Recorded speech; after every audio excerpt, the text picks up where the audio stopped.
ಸುಧಾರಕ, ದೀನ, ದಲಿತ, ಹಿಂದುಳಿದ ವರ್ಗಗಳ ಏಳಿಗೆಗಾಗಿ ಶ್ರಮಿಸಿದ ಮಹಾತ್ಮ ಜ್ಯೋತಿಬಾ ಫುಲೆಯವರ 135ನೇ ಪುಣ್ಯತಿಥಿ ಇಂದು.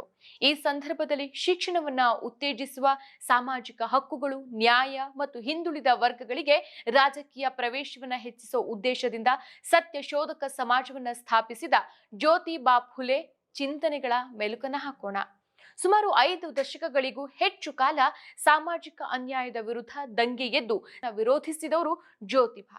ಹಿಂದೂ ಧರ್ಮದ 4 ವರ್ಣ ವ್ಯವಸ್ಥೆಯಲ್ಲಿ ಬೇರೂರಿರುವಂತಹ ಜಾತಿ ವ್ಯವಸ್ಥೆಯ ವಿರುದ್ಧ ಪ್ರಬಲವಾಗಿ ಧ್ವನಿ ಎತ್ತಿದವರು. ಹಲವು ಶತಮಾನಗಳಿಂದ ತುಳಿತಕ್ಕೆ ಒಳಗಾದ ಮಹಿಳೆಯರು ಶಿಕ್ಷಣ ಪಡೆಯೋಕೆ ಅರ್ಹರು ಅಂತ ಪ್ರತಿಪಾದಿಸಿದ ಫುಲೆ ತಮ್ಮ 21ನೇ ವಯಸ್ಸಿನಲ್ಲಿಯೇ ಪುಣೆಯಲ್ಲಿ ಭಾರತದ ಮೊದಲ ಬಾಲಕಿಯರ ಶಾಲೆಯನ್ನು ಪ್ರಾರಂಭಿಸಿದವರು. ಈ ಶಾಲೆಯನ್ನ ಮುನ್ನಡೆಸೋಕೆ ಅವರ ಜೀವನ ಸಂಗಾತಿ ಸಾವಿತ್ರಿಬಾ ಫುಲೆ ಮತ್ತು ಅವರ ಆಪ್ತ ಸ್ನೇಹಿತ ಉಸ್ಮಾನ್ ಶೇಖ್ ಅವರ ಸಹೋದರಿ ಫಾತಿಮಾ ಶೇಖ್ ಬೆಂಬಲವಾಗಿ ನಿಂತಿದ್ರು. RSS ಪಾಲಿಸುವ ಮನಸ್ಮೃತಿಯಲ್ಲಿ ಮಹಿಳೆಯರು ಮತ್ತು ಶೂದ್ರರಿಗೆ ಶಿಕ್ಷಣ ನೀಡೋದು ಗಂಭೀರ ಪಾಪ ಅಂತ ಪರಿಗಣಿಸಲಾಗುತ್ತೆ ಮತ್ತು ಶಿಕ್ಷಣವನ್ನ ನಿಷೇಧಿಸಲಾಗಿದೆ. ಆದ್ರೆ ಇದರ ವಿರುದ್ಧ ನಿಂತು ಮಹಿಳೆಯರ ಶಾಲೆಯನ್ನ ಆರಂಭಿಸಿದ್ದು ಮಾತ್ರ ಅಲ್ಲ, 1851ರಲ್ಲಿ ಫುಲೆ ದಲಿತ ಸಮುದಾಯಗಳಿಗಾಗಿ ಒಂದು ಶಾಲೆಯನ್ನ ಸ್ಥಾಪಿಸ್ತಾರೆ. ವಿರೋಧಗಳ ನಡುವೆಯೂ 6ಕ್ಕೂ ಅಧಿಕ ಶಾಲೆಗಳನ್ನ ತೆರೆದಿದ್ರು. ಇನ್ನು ಫುಲೆಯವರ ಬಾಲ್ಯ ಮತ್ತು ಶಿಕ್ಷಣ ಹೇಗಿತ್ತು ಅನ್ನೋದನ್ನ ನೋಡೋದಾದ್ರೆ 1827ರ ಏಪ್ರಿಲ್ 11ಕ್ಕೆ ಮಹಾರಾಷ್ಟ್ರದ ಕಟಗುಣ ಎಂಬ ಹಳ್ಳಿಯಲ್ಲಿ ಜ್ಯೋತಿರಾವ್ ಫುಲೆ ಅವರು ಜನಿಸ್ತಾರೆ. ಅವರ ತಂದೆ ಗೋವಿಂದರಾವ್, ತಾಯಿ ಚಿಮ್ಣಾಬಾಯಿ. ಹುಟ್ಟಿದ ಕೆಲವೇ ದಿನಗಳಲ್ಲಿ ಜ್ಯೋತಿಬಾ ಅವರ ತಾಯಿ ನಿಧನರಾಗ್ತಾರೆ.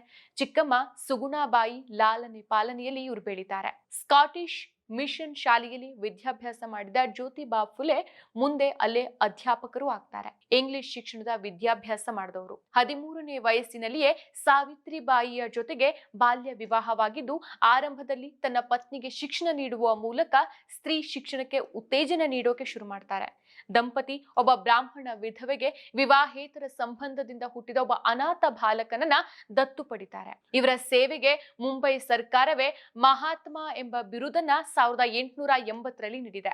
ಸರಳ ಭಾಷೆಯಲ್ಲಿ ಬರೆದು ಜನರಿಗೆ ಹತ್ತಿರವಾದ ಫುಲೆ.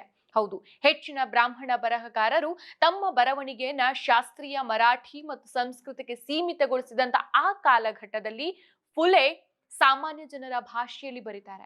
ಬರವಣಿಗೆಯಲ್ಲಿ ಜನರು ಮಾತನಾಡುವಂತ ಸರಳ ಭಾಷೆಯ ಬಳಕೆಯು ಕಾರ್ಮಿಕರು, ರೈತರು, ಮಹಿಳೆಯರು ಮತ್ತು ದಮನಿತ ಜಾತಿಗಳ ಜನರಿಗೆ ಮೂಲಭೂತ ವಿಚಾರಗಳನ್ನು ತಿಳಿಸೋಕೆ ಸಹಾಯಕಾರಿಯಾಗತ್ತೆ. ಸತ್ಸರ್, ಗುಲಾಮಗಿರಿ, ಶೇತ್ಕಾರಿಯಚ ಅಸೂದ್ ಅಂದ್ರೆ ರೈತರ ಚಾಟಿ, ಬ್ರಹ್ಮನಂಚೆ ಕಸಬ್ ಅಂದ್ರೆ ಬ್ರಾಹ್ಮಣರ ಕುತಂತ್ರ, ಸಾರ್ವಜನಿಕ ಸತ್ಯಧರ್ಮ, ಶಿವಾಜಿ ಮಹಾರಾಜರ ಕುರಿತಾದ ಪ್ರಬಲ ಪೋವಾಡ ಮೊದಲಾದ ಕೃತಿಗಳನ್ನ ಬರೀತಾರೆ. ಈ ಮೂಲಕ ಶತಮಾನಗಳಷ್ಟು ಹಳೆಯದಾದ ಮಹಿಳೆಯರು ಮತ್ತು ಶೂದ್ರರ ಮೇಲಿನ ದೌರ್ಜನ್ಯವನ್ನ ಬರವಣಿಗೆ ಮೂಲಕ ಪ್ರಶ್ನಿಸಿದ ಮೊದಲ ಆಧುನಿಕ ಭಾರತೀಯ ಕ್ರಾಂತಿಕಾರಿ ಬರಹಗಾರ ಎನಿಸ್ಕೊಳ್ತಾರೆ. ಫುಲೆಯವರ ಬರಹಗಳನ್ನ ಹಿಂದಿ ಮತ್ತು ಇಂಗ್ಲಿಷ್ ಸೇರಿದಂತೆ ಹಲವಾರು ಭಾರತೀಯ ಭಾಷೆಗಳಿಗೆ ಅನುವಾದಿಸಲಾಗಿದೆ. 1848ರಲ್ಲಿ ಪುಣೆಯಲ್ಲಿ ಫುಲೆಯವರು ಮಾಡಿದಂತಹ ಕ್ರಾಂತಿ ವಿಶ್ವದಾದ್ಯಂತ ಸದ್ದು ಮಾಡಿದೆ. ಅದೇ ವರ್ಷ ಅವರು ಭಿಡೇವಾಡದಲ್ಲಿ ಮಹಿಳೆಯರು ಮತ್ತು ದಲಿತರಿಗಾಗಿ ಶಿಕ್ಷಣ ನೀಡೋಕೆ ಶುರು ಮಾಡ್ತಾರೆ.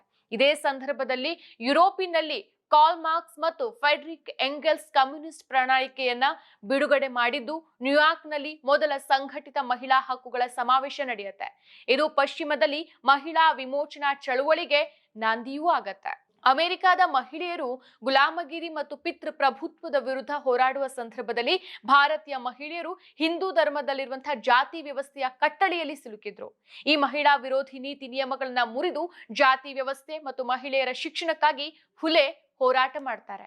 ಈ ಹೋರಾಟದಲ್ಲಿ ಫುಲೆ ಜೊತೆಗೆ ದೇಶದ ಮೊದಲ ಮಹಿಳಾ ಶಿಕ್ಷಕಿ ಸಾವಿತ್ರಿಬಾ ಫುಲೆ ಅವರನ್ನ ನಾವು ಸ್ಮರಿಸಲೇಬೇಕು.